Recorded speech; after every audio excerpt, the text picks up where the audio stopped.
Como era de esperar, el discurso del rey Felipe VI por Navidad no ha parado de generar todo tipo de reacciones y críticas a lo largo de toda la jornada. Una de las más destacadas de las últimas horas ha sido la del director del diario.es Ignacio Escolar, que tal como podremos escuchar a continuación, no ha dudado en retratar al rey Felipe VI por su discurso con la siguiente contundencia. Sí, y yo voy a señalar un aspecto en el cual creo que el propio rey Felipe VI contribuyó a ello. Una de las razones por las cuales vivimos en un clima extremadamente crispado, el debate público, es porque hay una parte del Parlamento que desde el primer momento negó la legitimidad al gobierno. Esto es una obviedad que ha ocurrido, pasó con la moción de censura y se agravó con los pactos del verano pasado del 2023. Y yo recuerdo, y creo que fue algo que el rey no hizo bien, cómo fueron la toma de posesión del presidente del gobierno, las caras que ponía el rey y que difundió en las fotos oficiales a través de Zarzuela. Un gesto enfadado que claramente, en mi opinión, era un guiño a los que consideraban que ese presidente no era legítimo.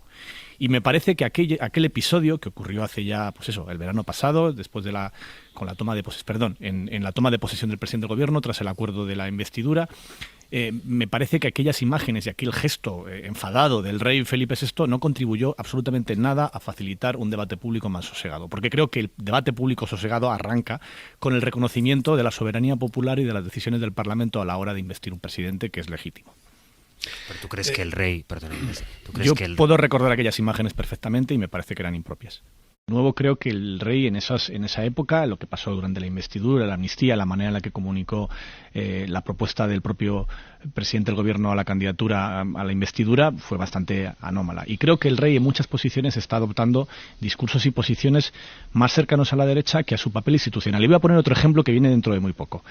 En enero se va a celebrar un acto para conmemorar los 50 años del fin de la dictadura con la muerte de Franco, el arranque de lo que luego se convirtió en la democracia. Es un acto institucional que convoca el gobierno y donde ha invitado al rey. Yo no sé si va a ir y creo que no va a ir.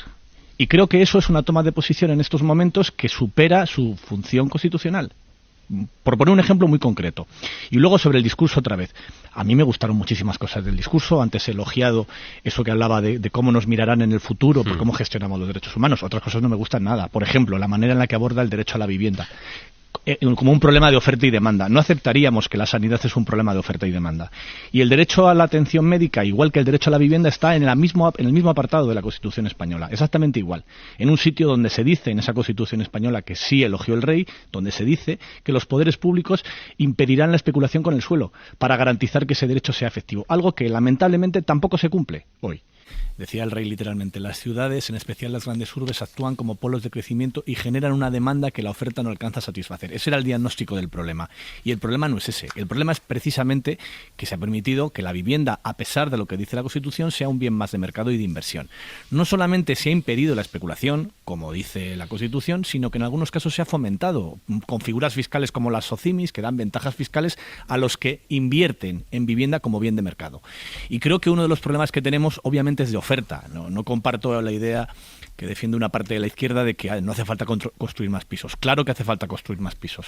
Pero al mismo tiempo creo que otro de los problemas es que esos pisos tienen que tener una regulación, una protección, como lo que acabamos de ver ahora y que ocurre en otros países europeos, que permitan que no sea un bien de mercado más, que se impida la especulación. Es decir, que tiene que existir compraventa de viviendas, evidentemente, pero al mismo tiempo tiene que existir una regulación que impida, pues eso, que se convierta en un bien de inversión como si fuesen acciones de bolsa, y porque creo que ahí estamos colisionando con un derecho fundamental.